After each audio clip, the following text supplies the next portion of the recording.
Welcome back to the Extra Point Podcast. I'm Max Santa. Today I've got Tanner Vespe alongside me. And today we're going to be talking about two teams from the Sun Belt East.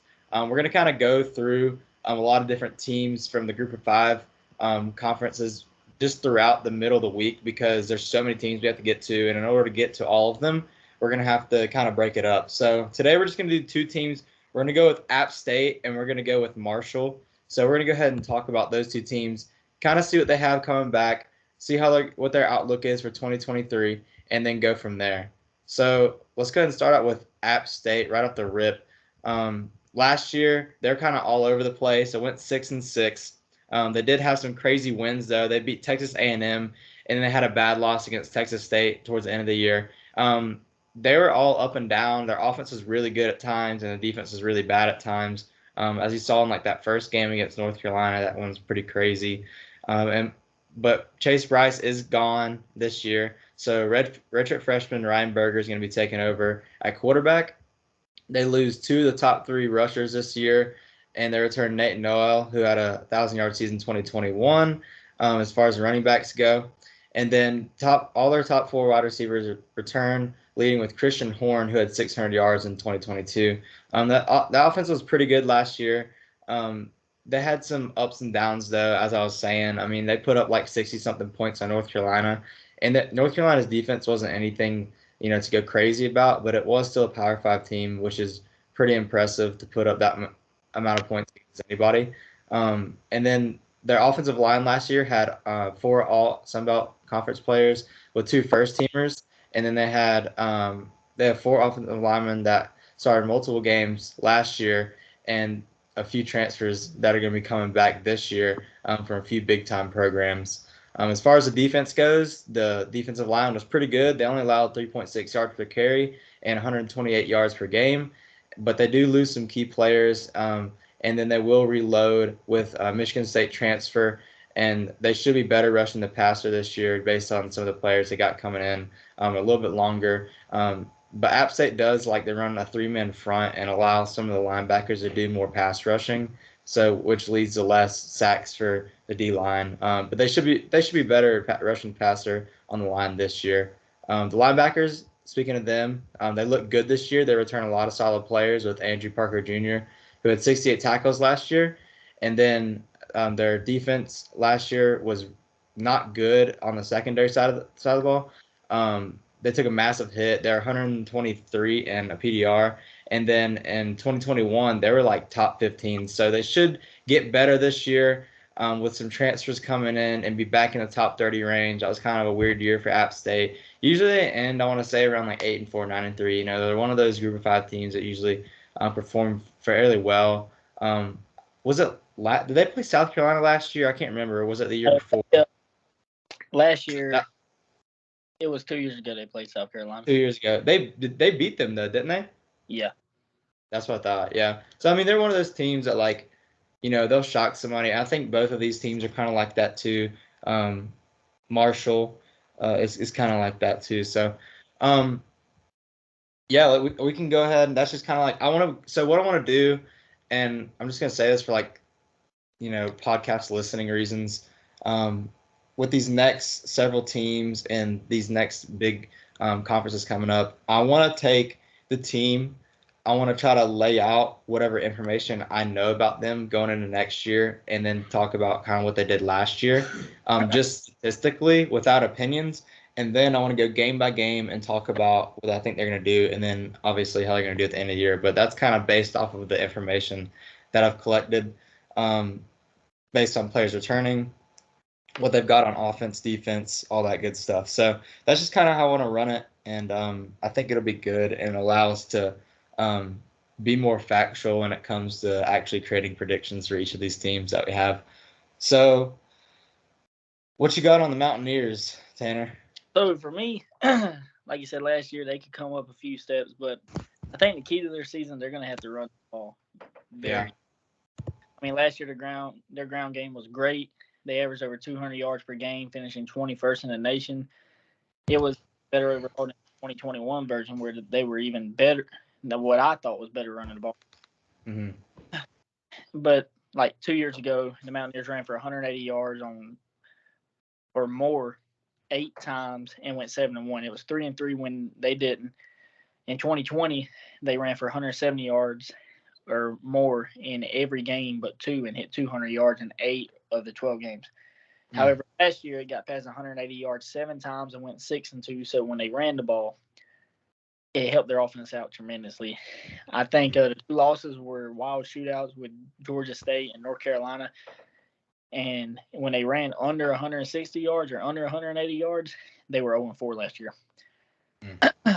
And for me, I think another thing they need is their key player, I think, is going to be Ryan Berger, the redshirt quarterback, or Joey Aguilera, the junior quarterback. Yeah. Not like they ended up losing, I'd say, like Bryce Young or anything, but Chase Bryce was a solid veteran who got comfortable. Yeah. And I think with Berger's size, he has the accuracy, he has everything, but I do think Aguilera, he's a bit bigger than him, a bit more athletic, but he doesn't have as much accuracy. But I think their key game is going to be Coastal Carolina on October 10th. Yeah, that's going to be a big game. It's kind of weird that it's on a Tuesday too. Yeah. That game's in Boone too. So that's going to be a big one on Tuesday. Yeah, for sure. And I think the Sunbelt East is brutal when it comes to having Marshall, James Madison, Georgia Southern, Georgia State, all good enough to win on any given day, but it still might come down to Carolina versus App State. I mean, it's not no opener, but with dates against the rest of the East coming up, there's zero margin for error if the Mountaineers lose at home. Win, and then there's at least a little bit of a buffer, but it would more likely establish who's the favorite in the division. And for me, I think what's going to help them, my 10 best players for them, I did some research over this week, and number 1 for me, I know I said the quarterback, but I'm going with their safety senior, Nick Ross. The kid's good. He's the veteran. He's going to have to be a leader. I also think the running back, Nate Noel, linebacker. Yeah, he's going to be good. I mean, their defensive side of the balls with returning wise you got 4, stout returners. You got 2 safeties, a linebacker, and a defensive end. You got Nick Ross and Andrew Parker. But then at the other side of the safety, rolling more down to the strong safety side, is going to be Ronald Clark. And when I watch it, he could easily be first. But I do think what's going to set the tone for a lot of games is going to be DeAndre Dingle Prince, their defensive end. Mm-hmm. And fun stats before I get into the game comparisons. In 2022 first quarter, they only scored 65 points. But in the second quarter, they made up for it with 136 points. And I think if they try to equal that out in between them, get that first quarter scoring up, they shouldn't have problems at all winning this Sunday. Yeah, they've got a very, very talented group this year. And I think quarterback's going to be a big, question mark. Just kind of see what happens there. And then, I feel like, honestly, I think either Marshall or App State's going to win the Sun Belt this year. I mean, James Madison's really good, too, and I don't feel like you count them out. And then, Coastal will be in the mix, but, Coastal's got a lot of turnover, especially with new coach coming in, which I honestly think it's about break even there. But, I mean, it's still a new staff, so there's a lot to get used to there. And they got a few tough games. I mean, they go to UCLA first game of the season. So, I think it's either going to be App State or it's going to be Marshall. Yeah, that's who I got. So, either of these teams, they're very talented. They're always kind of in the mix. Marshall had a really good season last year, too, and we'll get to them in a minute. Last year, we know they went 6. Yeah. I have them finishing 8-4. I have winning the Gardner Webb. That should be no brainer. And then at North Carolina, I think they lose that game. It's going to be the beginning of the season. New quarterback. They got a run game, but North Carolina has a stout defensive front. Yep. So they're at home against East Carolina. I have them winning that game. Then they got at Wyoming. Should be an easy win. Then they got Louisiana Monroe. Wyoming. Actually, Wyoming. I did not mean easy win. I had them losing that game. You have them losing to Wyoming. I have them losing to Wyoming. Okay, I have them. I have them winning to against Wyoming. Um, I think I haven't really done much research on Wyoming, but I feel like App State's a really good Group of 5 team, so I feel like they can take care of them. But I think the next game is going to be a challenging one, and that's what I got their second loss coming there. So I've got I think I've got everybody else except for Wyoming. I think we're similar there. Because ULM's going to come off a bye for that game too. They'll be well rested. Usually ULM, once they usually play Alabama, like the past years, they play a Power 5 conference team. Mm-hmm. So I have them beat ULM, then Coastal, October 10th, their biggest game of the season, in my opinion, other than Marshall. Mm-hmm. I have them winning. Then I have them beating Coastal too. Then they have the bye week. I have them win at Old Dominion. Shouldn't be a tough game. It's going to start out close, I think, and then they're going to run away with it. Then Southern Miss should be an easy win, no problem for them. And then Marshall, November 4th. I actually have App State beating Marshall. I think after that loss to Wyoming, something lights up inside of them, and then they push strong towards the end of the season. But after Marshall, I have them winning that game. It's going to be a tough game. I think it's going to be a one touchdown or one score possession game. And then they play at Georgia State. I have them losing it. Okay. And the reason is that Georgia State defense defends the run very well. Yeah. I've got them beating Gardner-Webb, lost North Carolina, win against East Carolina, win against Wyoming, and then loss at ULM, beating Coastal, beating Old Dominion, beating Southern Miss, and then losing to Marshall. So I've got them going 9-3 this year, which is a significant improvement from last year.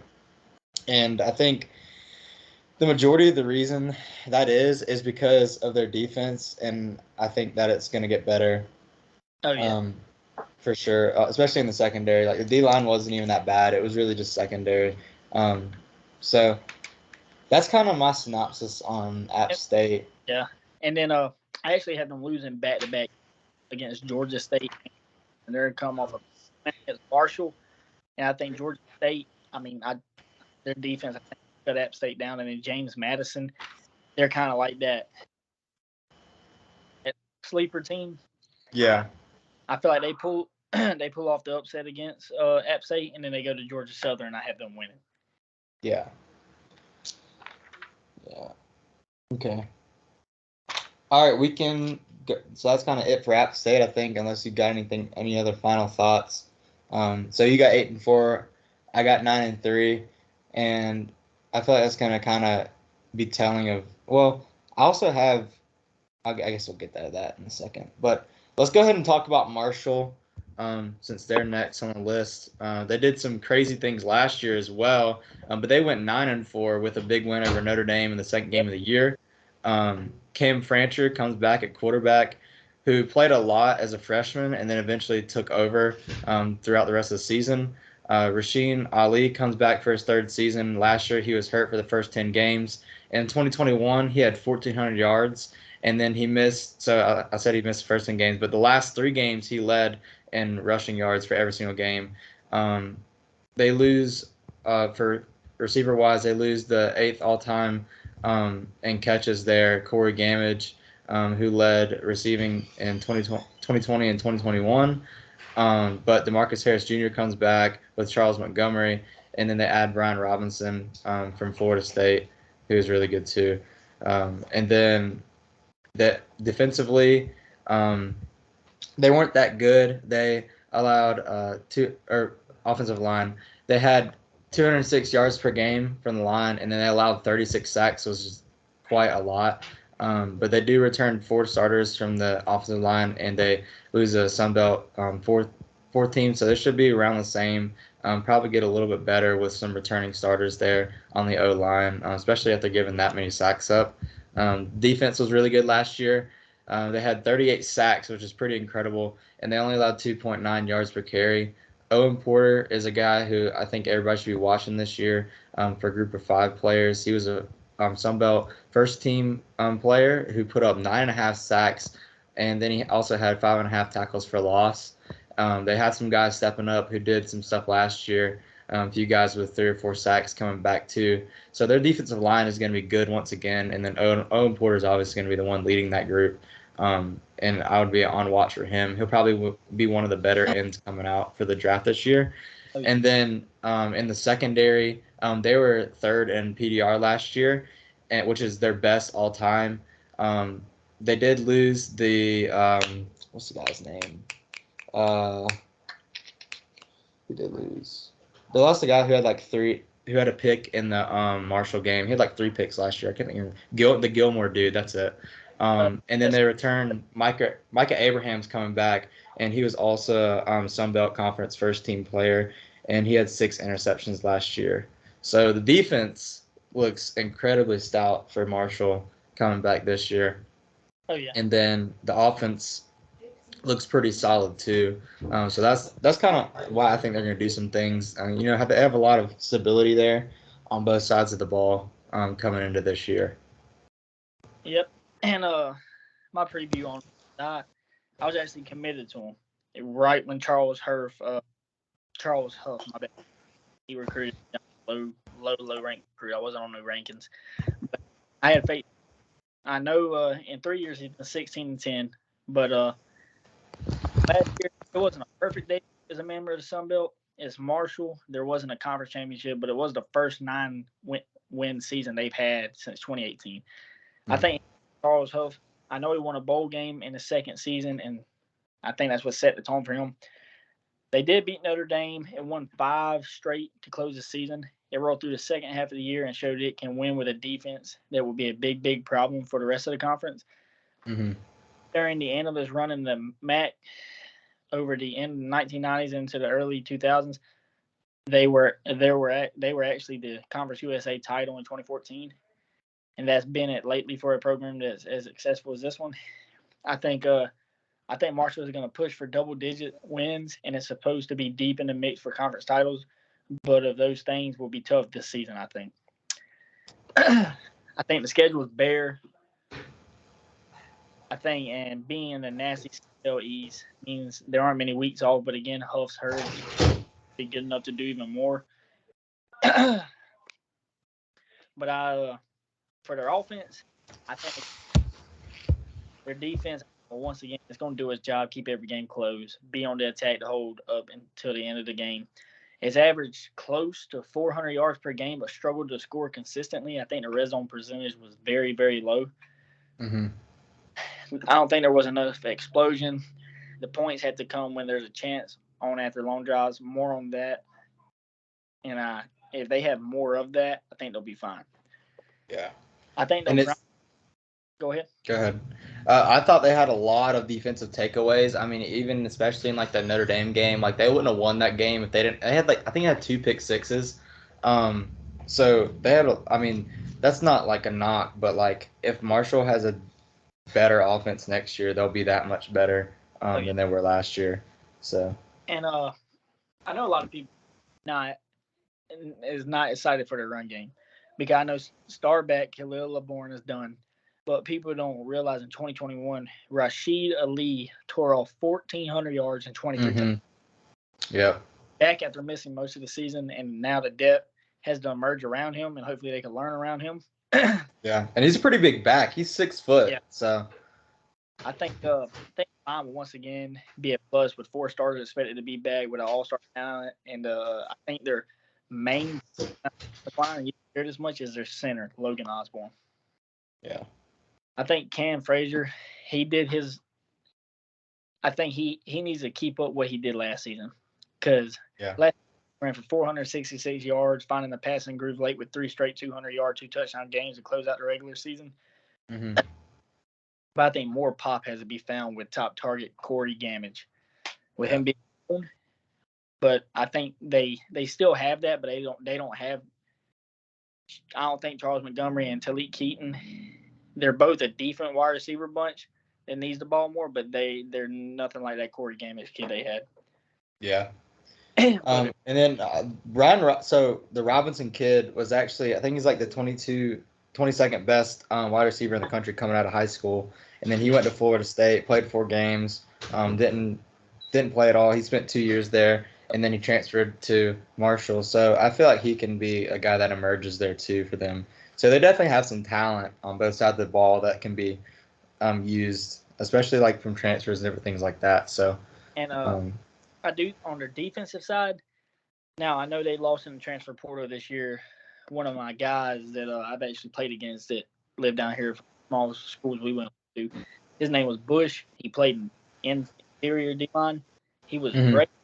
He ended up transferring out, but I think their defense was a finished seventh in the nation and was the best in the Sun Belt overall. They led the Yep. country. I think they were sixth or seventh in the country in scoring defense. And I think they had a better scoring defense than Georgia, Michigan, Alabama. Yeah. I think everyone else that coming up with third down stops too, they were also ahead of. Put all again on the line. But one of the biggest most of the starters gone from the bunch that was a rock against the run, but transfer portal was providing help. Top pass rush playmaker behind the line is back up with 50.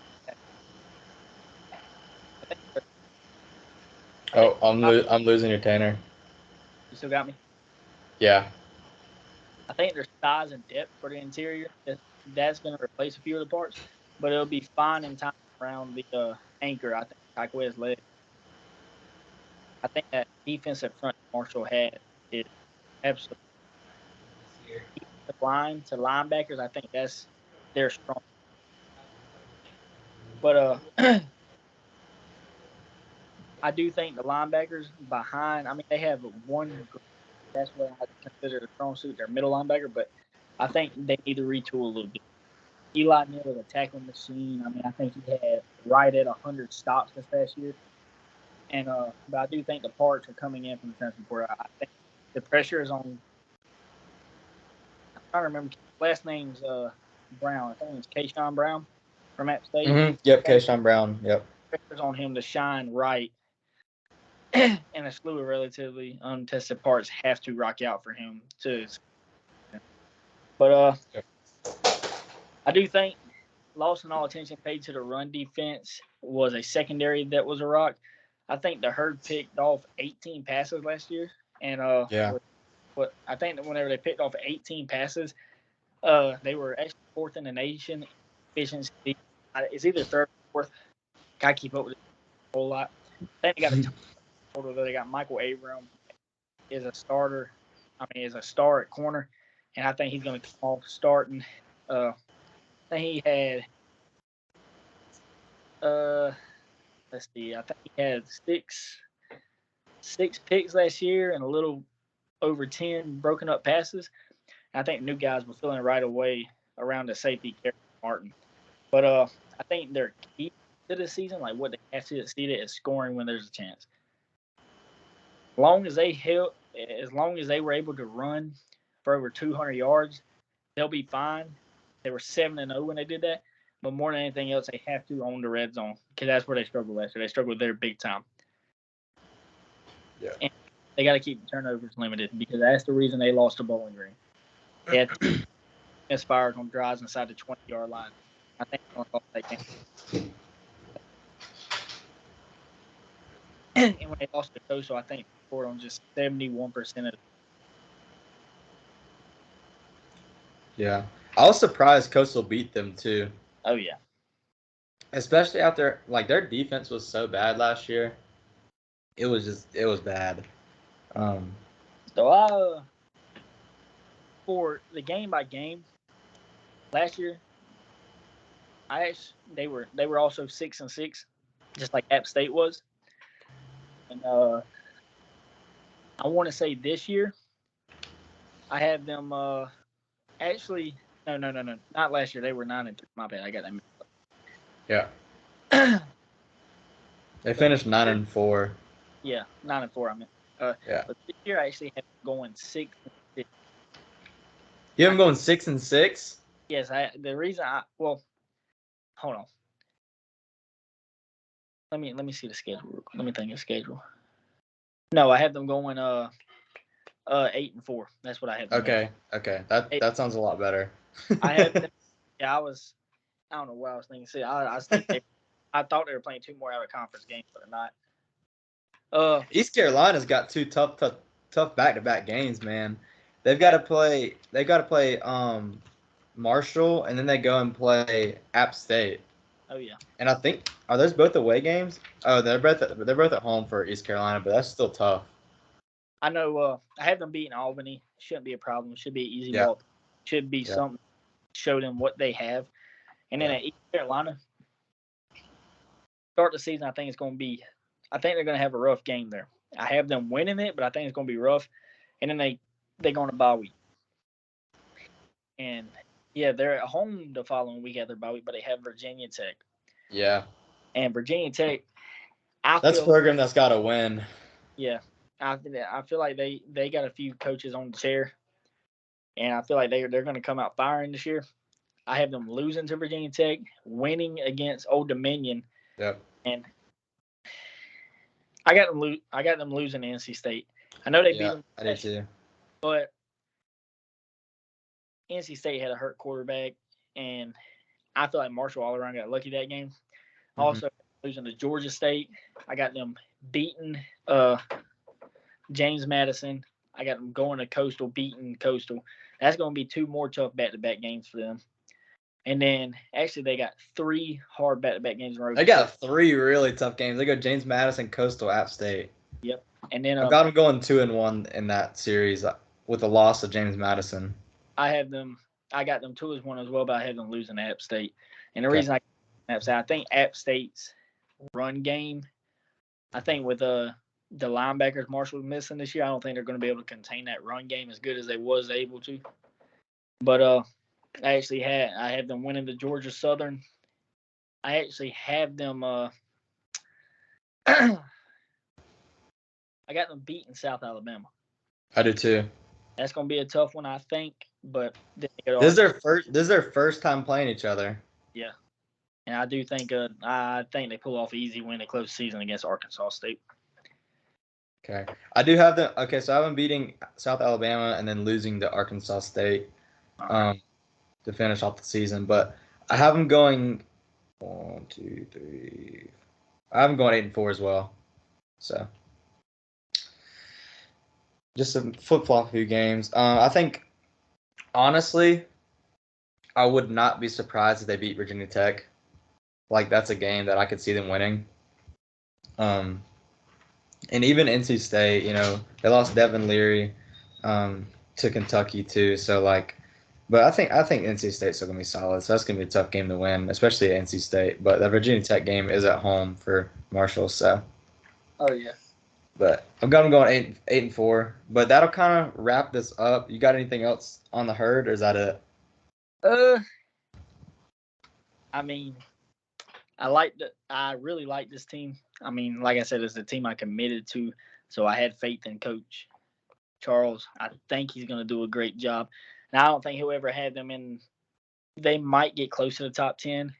It's just they don't recruit. They just don't. They get a lot of good JUCO guys, especially at the receiver position. But other than that, that's all I got. Yeah, I think it'll be a solid team too. And I think it's going to be either them or App State that end up winning the Sun Belt. So that'll be fun to watch.